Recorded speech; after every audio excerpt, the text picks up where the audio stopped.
ಎಲ್ಲ ಕ್ಯಾರೆಕ್ಟರ್ ಬಗ್ಗೆ ಸಿನಿಮಾ ಬಗ್ಗೆ ಸರ್ ಹೇಳಿದ್ದಾರೆ. ಒಂದೊಳ್ಳೆ ಅದ್ಭುತವಾದ ಟೀಮ್ ರೆಡಿ ಆಗಿದೆ ಅಂತ ಮಾತ್ರ ಹೇಳಬಲ್ಲೆ. ಸೊ ಈ ಮಾಧ್ಯಮದ ಮುಖಾಂತರ ನಮ್ಮ ಸಿರಿ ಸಿನಿಮಾಸ್ನ ಮೊದಲನೇ ಪ್ರಯತ್ನದಲ್ಲಿ ನಮ್ಮ ಜೊತೆ ಕೈ ಜೋಡಿಸಿರೋ ಪ್ರತಿಯೊಬ್ಬ senior artist, Rangayana sir, Sampath sir, Kiran sir, Vikas, Mandara, Amit sir, ಪ್ರತಿಯೊಬ್ಬರಿಗೂ, ಆ್ಯಂಡ್ ನಮ್ಮ DOP ಸರ್, ಎಲ್ಲರಿಗೂ ಥ್ಯಾಂಕ್ ಯು. ಸೊ ಒಂದು ಕನಸನ್ನು ನೀವು ನನಸು ಮಾಡೋಕ್ಕೆ ನಿಜವಾಗ್ಲೂ ತುಂಬ ಸಪೋರ್ಟ್ ಮಾಡಿದ್ದಾರೆ. ಕ್ಯಾನ್ವಸ್ ಇಸ್ ರಿಚ್ ನಾವು. Thank you so much. ಈಗ ಆಲ್ರೆಡಿ ಈ ಸಿನಿಮಾ ಬಗ್ಗೆ ಎಲ್ಲರೂ ಹೇಳಿದ್ದಾರೆ, ನಾನು ಹೊಸ್ದಾಗಿ ಹೇಳೋದು ಇನ್ನೇನೂ ಇಲ್ಲ. ನಾನು ಇದರಲ್ಲೊಂದು ತುಂಬ ಇಂಪಾರ್ಟೆಂಟ್ ಕ್ಯಾರೆಕ್ಟರ್ ಮಾಡ್ತಿದ್ದೀನಿ ಅಂತ ಅಷ್ಟೇ ಹೇಳ್ಬೋದು. ಇನ್ನು ಟೆಕ್ನಿಕಲ್ ಟೀಮ್ಗೆ ಸಂಬಂಧಪಟ್ಟಂಗೆ ಆನಂದ್ ಸರ್ ಎಲ್ಲ ಟೋಟಲಿ ಡೈರೆಕ್ಷನ್ ಡಿಪಾರ್ಟ್ಮೆಂಟ್ ಇರ್ಬೋದು ಅಥವಾ ಅವ್ರದ್ದು ಡೈಲಾಗ್ ಇರ್ಬೋದು, ಹರ್ಷದ್ ಸರ್ ಹೊಸಬ್ರಾದರೂ ಕೂಡ ಹಂಗನ್ಸಲ್ಲ. ಅವರು ವರ್ಕ್ ಮೆಥಡ್ ನೋಡಿದ್ರೆ ಆಲ್ರೆಡಿ ಸಾಕಷ್ಟು ಎಕ್ಸ್ಪೀರಿಯೆನ್ಸ್ ಇರೋ ಒಬ್ಬ ನಿರ್ದೇಶಕನ ಥರ ಕೆಲಸ ಮಾಡ್ತಿದ್ದಾರೆ.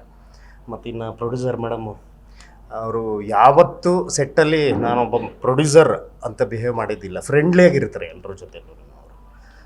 ಒಂಥರ ಆರ್ಟಿಸ್ಟ್ಗಳಿಗೆ ಮತ್ತು ಕೆಲಸ ಮಾಡೋರಿಗೆ ಎಲ್ರಿಗೂ ಕೂಡ ಒಂದು ಕಂಫರ್ಟ್ ಝೋನನ್ನು ಕ್ರಿಯೇಟ್ ಮಾಡಿಕೊಟ್ಟು ಕೆಲಸ ಮಾಡಲಿಕ್ಕೆ ಹಚ್ಚೋದಿದೆಯಲ್ಲ, ಅದು ನಿಮ್ಮಿಂದ ಕಲಿಬೇಕು ಮೇಡಮ್. ಅದನ್ನು ಮತ್ತು ಇವರು ವಿಕಾಸ್ ಅವರು ಮತ್ತು ಮಂದಾರ ಮೇಡಮ್, ನಿಮಗೆ ಗೊತ್ತಿದೆ, ನಾನೇನು ಹೊಸದಾಗಿ ಹೇಳಬೇಕಾಗಿಲ್ಲ. ಎಲ್ಲರೂ ಕಿರಣ್ ನಾಯಕರು ಮತ್ತು ಎಲ್ಲರೂ ಕೂಡ ತುಂಬ ಚೆನ್ನಾಗಿ ಅವ್ರವ್ರ ಕೆಲಸ ಮಾಡ್ತಿದ್ದಾರೆ.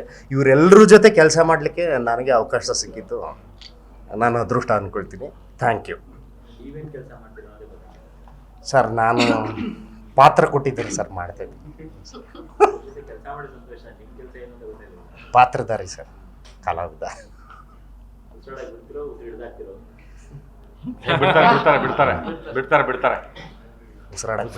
ಆಮೇಲಿಂದ ಹಿಡ್ಕೊತಾರೆ.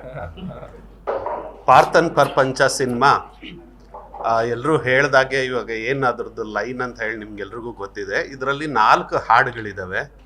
4 ಹಾಡುಗಳಲ್ಲಿ 2 ಇಂದು ನಾಗರಾಜ್ ಅವರು ಹಾಡಿದ್ದಾರೆ ಈಗಾಗಲೇ. ಒಂದು ಶ್ರೀಲಕ್ಷ್ಮಿ ಬೆಳ್ಮಣ್ಣು ಅವರು ಹಾಡಿದ್ದಾರೆ, ಒಂದು ಚೇತನ್ ನಾಯಕ್ ಅವರು ಹಾಡಿದ್ದಾರೆ.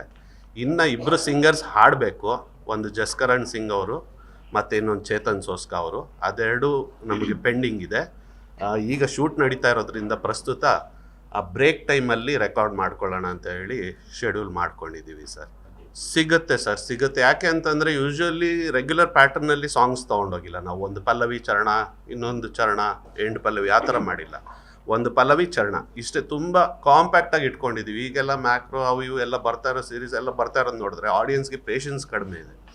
ಸೊ ಅವರ ಒಂದು ಪಲ್ಸನ್ನು ನಾವು ಕ್ಯಾಚ್ ಮಾಡಿ ಇದು ಒಂದು ಹೊಸ ಒಂದು ಪ್ರಯೋಗ ಮಾಡೋಣ ಅಂತ ಹೇಳಿ ನಮ್ಮ ಹರ್ಷ ಸರ್ ಹೇಳಿದಾಗ ಆಗ್ಬೋದು ಸರ್ ಅಂಥೇಳಿ ತುಂಬ ಶಾರ್ಟ್ ಆ್ಯಂಡ್ ಸ್ವೀಟಾಗಿ ಸಾಂಗ್ಸು ಮೂಡ್ ಬಂದಿದ್ದಾವೆ. ಮತ್ತು ಅದೇ ಸನ್ನಿವೇಶಕ್ಕೆ ತಕ್ಕಂತೆ ಏನು ಬೇಕೋ ಅಷ್ಟನ್ನು ಮಾಡ್ಕೊಂಡಿದ್ದೀವಿ ಸರ್. ಹೌದು ಸರ್, ಹೌದು. ಪ್ರೆಸ್ ಮೀಡಿಯಾ ಎಲ್ರಿಗೂ ನಮಸ್ತೆ ಆ್ಯಂಡ್ ಥ್ಯಾಂಕ್ಸ್ ಫಾರ್ ಕಮಿಂಗ್. ನಾನಿದಲ್ಲೊಂದು ಮಾಯಾಂಕ್ ಅಂತ ಒಂದು ಪಾತ್ರ ಮಾಡ್ತಾಯಿದ್ದೀನಿ. ಸೊ ನನಗೆ ಅರಸು ಅವರು ರೆಫರ್ ಮಾಡಿದ್ರಿ ಪ್ರಾಜೆಕ್ಟಿಗೆ. ಒಬ್ವಿಯಸ್ಲಿ ನಾನು ಲೀಡಾಗಿ ಆ್ಯಕ್ಟ್ ಮಾಡ್ತಿರ್ತೀನಿ, ಡೈರೆಕ್ಷನು ಮಾಡ್ತೀನಿ ಅಂತಂದಾಗ ನಾನು ಯಾವುದೊಂದು ಪಾತ್ರ ಸೆಲೆಕ್ಟ್ ಮಾಡಬೇಕಂದ್ರೆ ರಿಸ್ಕಿ ಇರುತ್ತೆ. ಇಲ್ಲಾಂದರೆ ಅದೇ ಪಾತ್ರ ಥರನೇ ಇಂಡಸ್ಟ್ರಿಯಲ್ಲಿ ನೋಡೋಕ್ಕೆ ಸ್ಟಾರ್ಟ್ ಮಾಡ್ತಾರೆ ಅಂತ.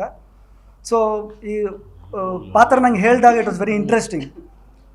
ಹರ್ಷ ಸರ್ ಇರ್ಬೋದು ಅಥವಾ ಮೇಡಮ್ ಅವರು ಪಾತ್ರ ಬಗ್ಗೆ ಹೇಳಿದಾಗ phone it very interesting. So ಇದು ಒಪ್ಕೊಂಡು ಮಾಡ್ತಾಯಿದ್ದೀನಿ. It's a very nice team. Sita madam ಇರ್ಬೋದು, ಹರ್ಷ ಸರ್ ಇರ್ಬೋದು, and obviously Ranganna Raghu sir ಅಂತ ಒಂದು ಅದ್ಭುತ ನಟರ ಜೊತೆ ಸ್ಕ್ರೀನ್ ಸ್ಪೇಸ್ ಶೇರ್ ಮಾಡೋಕ್ಕೆ ಸಿಗ್ತಾ ಇದೆ. So yeah, thanks for the team and thank you. Yeah, ಈಗಷ್ಟೇ ಶುರುವಾಗಿದೆ ಆ್ಯಂಡ್ ಪಾತ್ರ ತುಂಬ ಚೆನ್ನಾಗಿದೆ. ಇಟ್ಸ್ ಗೋಯಿಂಗ್ ಆನ್, ನಡೀತಾ ಇದೆ.